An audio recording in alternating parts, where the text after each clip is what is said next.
Assalamualaikum warahmatullahi wabarakatuh. Alhamdulillah kita bisa bertemu lagi bersama Ibu Teti Hotima dalam pelajaran IPS.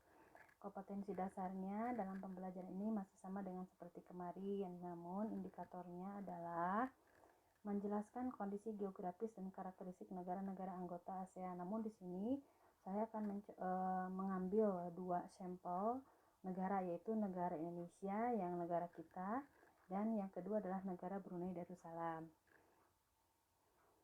Nah, ini adalah peta negara Indonesia. Indonesia ini merupakan negara kepulauan, ya. Negara kepulauan, kenapa disebut dengan negara kepulauan? Karena banyak sekali pulau-pulaunya yang terdiri dari 5 pulau besar dan ribuan, bahkan puluh ribuan pulau-pulau kecilnya. Negara Indonesia secara geografis terletak di utaranya itu berbatasan dengan Malaysia, sebelah selatan berbatasan dengan Australia, sebelah barat berbatasan dengan Papua New Guinea, sebelah timur berbatasan dengan Samudra Hindia. Selanjutnya adalah letak astronomis Indonesia, yaitu di antara 6 derajat lintang utara sampai 11 derajat lintang selatan, sampai 95 derajat bujur timur, sampai 141 derajat bujur timur. Bentang alam yang terdiri dari pegunungan, dataran tinggi, dataran rendah, peneplain, dan depresi. Nah, di sini pegunungan di Indonesia ini memiliki deretan pegunungan yang sangat besar, yaitu yang pertama Sirkum Pasifik melalui Sulawesi, Maluku, Irian, dan Halmahera. Yang kedua Sirkum Mediterranean yang meliputi 2 jalur atau busur, yaitu busur dalam yang bersifat vulkanis dan busur luar yang bersifat non-vulkanis. Yang disebut dengan vulkanis itu di mana gunungnya masih aktif gitu ya. Sedangkan yang non-vulkanis, gunung tersebut sudah mulai tidak aktif. Yang selanjutnya adalah dataran tinggi. Dataran tinggi di Indonesia itu yang sangat terkenal antara lain dataran tinggi Dieng, dataran tinggi Magelang, dataran tinggi Bandung. Nah, di Bandung juga ada ya. Nah, yang selanjutnya dataran tinggi ini disebut dengan plato. Yang selanjutnya adalah dataran rendah. Dataran rendah, permukaan bumi ini tanahnya hampir rata, ketinggiannya itu 0 sampai 200 meter dari permukaan air laut. Salah satu contohnya kalau di Indonesia adalah dataran rendah di Sumatera bagian timur dan Jawa Barat bagian utara. Yang selanjutnya adalah yang keempat, peneplain. Peneplain ini daerah yang semula berelief kasar, namun karena adanya proses perombakan batuan atas permukaan bumi oleh tenaga eksogen,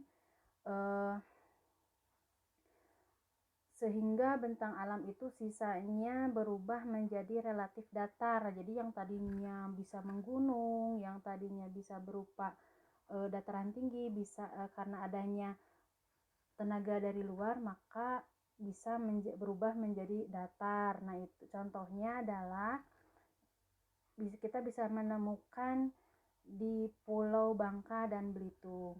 Yang selanjutnya adalah depresi. Depresi ini adalah bagian permukaan bumi yang mengalami penurunan. Nah, depresi ini ada yang disebut dengan sleng, ada juga yang disebut dengan basin.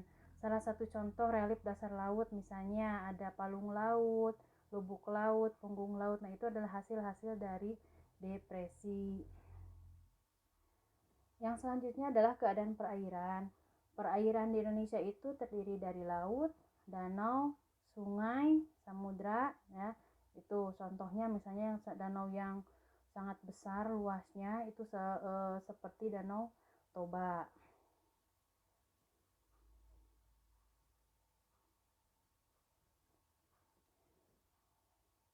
Yang selanjutnya adalah sumber daya alam. Sumber daya alam di Indonesia itu sangat melimpah, bisa dari floranya, faunanya. Yang selanjutnya adalah perekonomian. Kalau perekonomian di Indonesia kebanyakannya yaitu dari hasil tambang dan hasil pertanian. Kerjasamanya itu bisa dilakukan secara bilateral, regional, dan multilateral.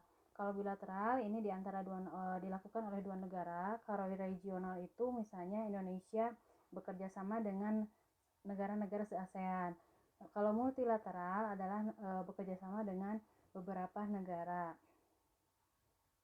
Sekarang kita lanjut ke materi yang selanjutnya, kondisi geografis dan karakteristik Brunei Darussalam. Brunei Darussalam ini sebenarnya adalah negara yang terkecil ya, negara kecil gitu.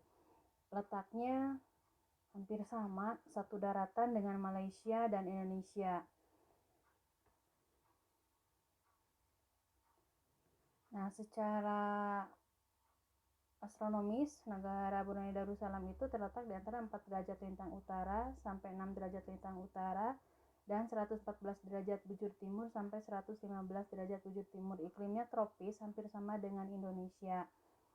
Bentang alamnya, bagian utara Brunei ini merupakan daerah dataran yang relatif luas. Sungai yang paling terkenal ya adalah Sungai Baram yang dijadikan kegiatan lalu lintas penduduk Brunei Darussalam. Penduduknya di sini, kalau jumlah penduduk Brunei Darussalam itu hanya 0,4 juta jiwa dengan kepadatan penduduknya 9.796 jiwa per kilometer. Jadi angka pertumbuhan penduduknya 0,1% per tahun. Bahasa dan agamanya juga ini kebanyakannya kalau Brunei Darussalam bersama dengan Indonesia dan Malaysia. Selanjutnya adalah perekonomian. Perekonomian di Brunei Darussalam itu ditopang dari hasil minyak bumi dan gas.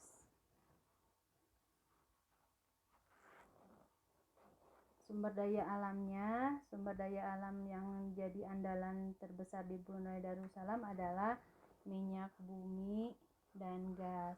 Kerjasamanya juga sama.